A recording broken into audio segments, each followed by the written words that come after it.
Welcome to Moving Into You with Stanwyck. Today I have a special guest, a really special guest, and it is Thaia Bey. She is a model, an actress, and a social media influencer, and I mean really an influencer. Thaia, can you tell me a little bit more about yourself? Yes, my name's Thaia Bey. For those of you that are interested, you can follow me on Facebook, Instagram. It's THAIA. Last name is BEY. You can follow all platforms on Facebook, Instagram, as well as send you links right in the Instagram to the nonprofit page, which is True to You Movement. I dabble in a little bit of everything. Model, dancer, choreographer, designer, run the nonprofit, you name it. Yeah, since I've known you all your life, just so people know, usually I don't say this, but Thaia Bey is my little cousin. And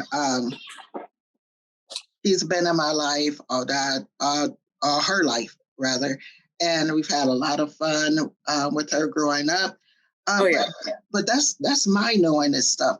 Can you tell your audience and my audience what you were like as a kid? Hyperactive.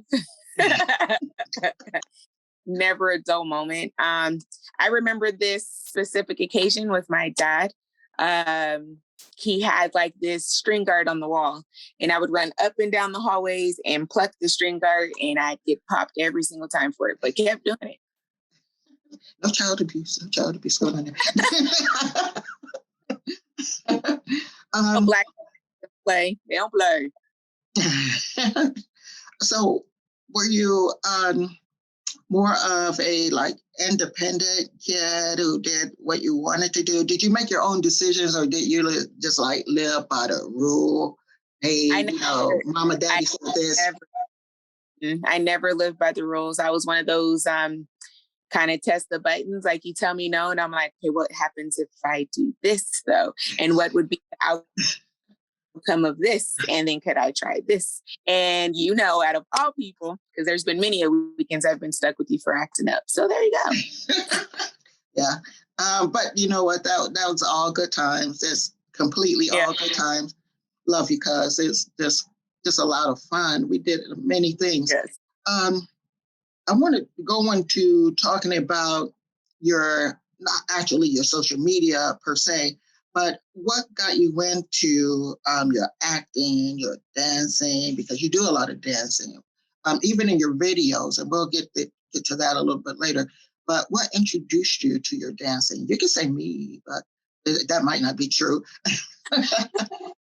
No, so to be honest with you, I probably took interest in middle school. I think that was around 12, 13 years old. I do remember I thought I was going to be more on the athletic side. I tried basketball first and tripped and scuffed my wrist. And I knew I was not made for, the athletic part.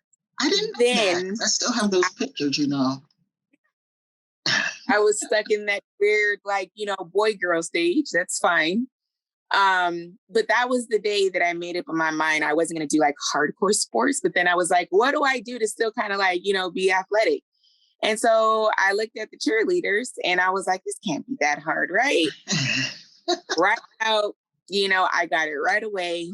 And then I started to take an interest in dance after that, because I'm like, okay, you're real stiff with cheer and everything, but I'm like, there has to be more to this. When I was 13, I remember this was at the South Mountain Community Center. I did a search, and time I did a contemporary. Say that again? Oh, yeah. So the first time was the talent search when I was 13, South Mountain Community College. I did my first contemporary piece. I knew nothing about like, jazz, contemporary, ballet, hip hop. I didn't know yet. Did my first contemporary piece, got a standing ovation. And after that, that's kind of like when I took up, I actually started getting training after that, hip hop, jazz, ballet. So yeah, it started when I was 13. Oh, that's cool. I see. I didn't know what age you started dancing, but I did go see you in church a few times. Yes. Dancing. Yeah, that was cool. That was cool. You did really well. And I just want to say sometimes I cheat and I do look at my phone for what we're talking about, but really with you, I don't have to. So yeah. So anyway, we talked about with your dancing. Is that what kind of led you into modeling and social media? Well, I feel like social media didn't happen until like later in my life. I went through some childhood trauma too, which kind of like led me to stick with dance because that was like my outlet. And then I personally feel like after being in an abusive relationship, because that happened to me as well, I feel like that's when I kind of took a stand for like who I was. So that was probably like my late 20s. Can I mention that? Just break in just a second. You have videos out about that. So we'll talk. You can introduce those too. Yes. So there's a video out right now for domestic violence awareness, just so that everybody knows there's always someone to call. There's always help. But it's a touchy subject because a lot of women, there's probably about 85% of women that are abused and never talk about it, never have an outlet. There's a lot of women that have lost their life. And it's one of those things like, you're not done until you're done because you'll just keep dealing with it. You have to like eventually just say you're fed up, walk away from it. And mind you, because I am in this industry, a lot of people didn't even know that I was abused. I'm always smiling, always laughing. Yeah. But I felt like in my heart when I did this video, it was time to like share my story. And if I could touch one or two or three more women, then that's what I did. And believe it or not, my inbox is blowing up like, oh my God, I can't believe you did that. I never knew that happened to you. Thank you for sharing. And I feel like I can move on and go on another day. So it's just, it's just time to actually do it. That's good. And that was one of the purposes too that I wanted to interview you because I know how far you've come. Right. I've been there with you. And so I know you've come a long way and with your movement, with your organization, with your putting it out there, that's nothing but help to others. They're not alone. Right. And that's what you're telling them. You are not alone in this situation and there's ways to get out of it. Oh, definitely. Definitely. Safe ways to get out of it. Yeah. Don't catch case. Back in the day, my grandmother's days, it's like, yeah. So we won't safe ways. So with all of that in mind, talk a little bit more about your social media influence. Social media influence. I want to say that about 9 years ago, I really started like being more involved. And what I mean by that is being attached to like, model groups or photography groups or showing up to events. And this way people like start to put name with the face. And then it was another outlet for me to be artistic, which it was like a win-win situation. I was like, you know what? Why not? It was a way for me to like still be able to work behind the scenes because I've helped, construct other fashion shows and I've helped get people dressed and I've helped do makeup and hair. So I've been like literally around the whole block in the fashion, industry. And so trust me, people out here in Arizona, like if they say they know me, I'm pretty sure they know me. Well, and speaking of just being there for everyone else, now you said designing, you do some of your own designing. I mean, I went to a couple of your shows, fashion shows that you put on. You had local designers there. You did kind of everything. You had kids and modeling clothes. Let's talk about that. Go ahead. So yeah, I decided about a year and a half ago to start dabbling in the fashion world. Now, mind you, I was real intimidated at first. However, my husband kind of was like, you know what? He came home one day, brought a sewing machine home, and I was like, what is that? What are we gonna do with that? He was like, well, you said you wanted to design, right? And I'm like, I don't know what to do with that.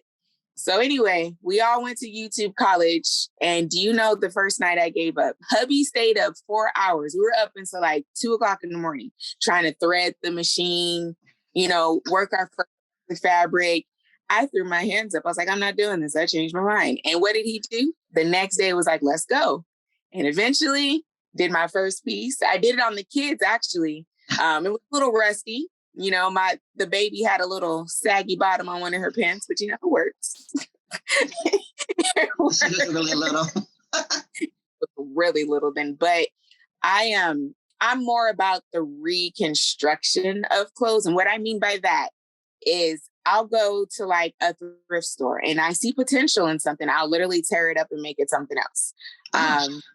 Yeah, and that's part of just my mind. Like my mind is always running to be creative. So far it's worked out. The last show we did was literally made out of safety pins and fabric. Really? So it's really kind of like and an hubby, avant-garde type like he's of thing. there every single time. He has these late nights with me when I. Yeah. Uh-oh. Yeah. So yeah. The internet is unstable, is what it just told me. So we're gonna check and see what's going on. Okay, we're still working. It's still going. All right, which is good. I don't want to lose any of this recording. So tell me more, because I'm very interested, and I know other people are. Just you told me how you got started with designing and being, in the background for a long time, but now you're kind of out in the front. How does that feel? Okay, you froze up there. Okay, there you go. Got you back. Okay. So how do you feel about being up front? I mean, like you said, people know you, they know you, they seen you somewhere. Oh yeah. How do you feel? You had a magazine and everything. So how do you feel? Believe it or not, it's a rush every single time I do it. Like I figure out a new way to like be creative, and it's always like it's still a shock, right? Like when they say like, oh, you got front page again on a magazine. It's like, what? Like, it's always like a shock, even though sometimes I could act like, oh, I know I got that, but it's not true because there's been times where other people cover and it's not you, but you put all your hard work and effort into it. So it's always a shock when it happens. And believe it or not, like I give kudos to her because every time like my stress levels are usually like on 20 and he just finds a way to be like, I found this, I found that. Work, you'll be fine. Nobody ever knows because he's always behind the scenes. But yeah. Great. He is. I love him. He's such a good guy, and he has good taste in clothing too. I just want to shout that out. Very much. I met him. I said I used to be in flip flops until I met him. Yeah. So I wanted to also mention, you brought it up, and right before the video, you were combing your daughter's hair and taking care of her. With all of this, you're still an awesome mom. So tell us about how did you fit that in with because I talked sometime about COVID and and everything, and with what our state was going through with having kids do homeschooling, remote learning, things like that. How did that work out for you with the kids and doing everything that you do, too? Yeah. You froze up again. So life struggle. You're breaking in and out on me. Let's see. Okay, I got you back. Okay. So with COVID, I personally feel it was a struggle because I actually worked at the COVID unit site. So it was hard. I actually got sick. I was hospitalized, almost died. So it was a struggle for everybody, Yeah, most definitely. yeah. So So go ahead. yeah, the 9-year-old did well. I mean, for a lot of kids, it was hard for them to still focus and do their schoolwork. But they made it. And I personally feel like a lot of the teachers just passed them just because, we have that law here in Arizona. It's no kid left behind. But they're back into the swing of things and it's real life now. So struggle's real. Yeah, you know what? That's so funny. I just used that phrase last night when I was writing to you last night, and I was listening to this music from Radio Phoeniix, and I was like, the struggle's real. I just said that absolutely just last night. Kathleen was like, "What?" I was like, "Yeah." So it is. I mean, when you're really trying to make it in life, and you're trying to, promote yourself the best way you can, and promote others, because it's always bringing somebody up with you, and because there's people ahead of you that brought you up too. Yeah, it is a struggle. So, but it's something that we could get used to, and it's hard work. Can you tell people how to? Well, you already did somewhat tell people how to get in touch with you, um, but tell us more about how your organization help other people. So yes, True to You nonprofit actually started about 3 years ago, and this was because I was accepted into New York Fashion Week as a curvy girl. And now, like, everybody does it, but about 3 years ago, it was a struggle. Like, the director had me lose 10 pounds. Wow. So I had to be like exactly their measurements, or I couldn't come. Wow, I didn't know that. Huh. Yeah, so it was an awesome experience. But the only thing was, when I got there, I was bullied. A lot of the skinny girls are like, "Oh my God, how did you get here?" I was like, "The same way you did. It's called apply." So I went through that. They would take their little smoke breaks and just eat beans. And I'm like, well, I'm eating pizza after this. I just made up in my mind that I shouldn't have to change, like, just to conform. And that's what really birthed the nonprofit. So the slogan for the nonprofit is self-confidence, self-love, and self-I can. And yes, I admit self-I can. We all know it's not a word, but I made it one and it's patent. So that's how the whole nonprofit happened. And I just felt like, women, children, everybody needs to know you should not have to change, like, who you are just to be what they want you to be. So that's how it was birthed. We've done 2 of the nonprofit shows already. And then, of course, COVID happened. But before then, we helped pay for a girls' college. The year before that, we helped somebody pay for their rent. We did like little baskets. And actually, we're plotting and planning now to do a benefit concert for mental awareness, because I lost a couple of my model friends this year. So Keep me informed with that, definitely, because what I would like to do with you with that, and we'll talk about it, to kind of confirm things. But I'd like to come out and film your event because I love to dance entertainment. Also to put on this podcast, which is Moving Into You, which is part of my company, Because You Love to Dance Entertainment, LLC. So, yeah, I would like to, and you know what struggles I have, and I even have it on one of my podcasts, what I've gone through, and I have a psychiatric nurse on there with me. She's actually a doctor, and I talk about that. So I am very on point with mental illness. So yeah, you know my story. Yeah. So yeah, keep me in contact with that, because that'll get me out there amongst the people and doing what I did at first, which is video right there. and you can do what Okay. you want to do with it too. So, And you should. Yeah. I mean, the plan is December 31st. We're just working out the kinks with the venues right now because we feel like everything we've been through with COVID, right?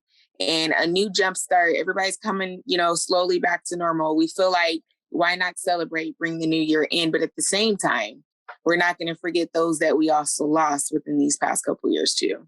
That's good. We'll talk about a venue later. I have an idea with that. So, okay, because I'm putting together some things that I need a venue for. So I'll let you know about that later on, how that pans out. So it looks like we are coming to the fork in our road. We took care of a lot of things here in this one conversation. And we'll have I've done so many interviews. I'm like, no, that's okay. I know how fast you talk, but and I know how fast you think. That's even better. That's even better. So you mentioned something about winding down. So before we enter that fork, let's talk about what do you do to wind down again? Because like you said that it's stressful sometimes. So what do you do for it? Believe it or not, I dance. Perfect. Yeah, it's a nice stress reliever.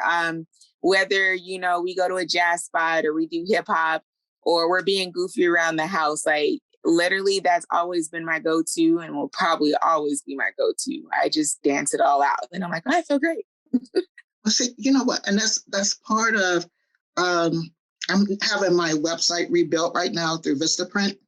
That's part of my bio. Mm-hmm. Is that they say, well, why did you name your company? Mm-hmm. Because I love to dance. Well, I named it that when I was unable to dance, actually. I took a big fall and I was unable to dance. And the only thing I could think of, what is it that I want to do? And why do I want to do it? And it said, as my sign says behind us, it's because I love to dance. And it does relieve your stress. It builds up serotonin and the dopamine in your system.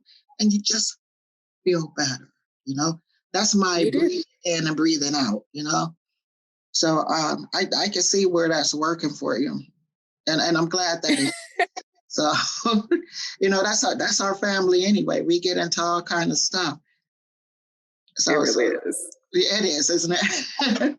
We're talented people. So with that being said, Thaia, is there anything else that you like to add that your audience should know that you want to tell my viewers and listeners on YouTube? Just on the lookout to support. I'm doing my best to keep pushing this movement because, like I said, even if it's 1, 10, 20, 30 women that we've changed their life, or even children that have maybe witnessed some of the things that they see their moms go through. I just feel like just one step at a time. I feel like the movement is so worth it because it's a constant reminder to be true to you, right? Because that's the name of the nonprofit, is true. You never have to second guess who you are, just remain true to you. And like I said, you guys can definitely follow Thaia Bey. It's all platforms, Facebook, Instagram, and also be on the lookout for True to You Curves, because that website will be up soon where you can purchase clothes and also spiritual items such as candles and spiritual water. So we're on mind, body. Perfect. Right. Mindfulness and well-being. It's the key words for these past couple of years. But it's true. It's true. And I'm glad it's out there. Thank you for doing so much for the community with all your talents, with just putting people ahead of yourself. That's what it's about. So I appreciate that. And I'm sure everybody else does. So if you want to see this video, it is on YouTube under Moving Into You with Stanwyck under my channel. And you can also listen to it on any major podcast platform also. So Thaia, I want to thank you for doing this interview with me today. You and the kids and everyone. Look, I can't even do it right. Yeah. Love you. Love you. Love you too. So you have a great day today. Follow up on that good weekend, and I will talk to you later. Okay. Thank you. Bye, everybody. All right. Thank you for coming on. Moving into you with Stanley. Bye bye.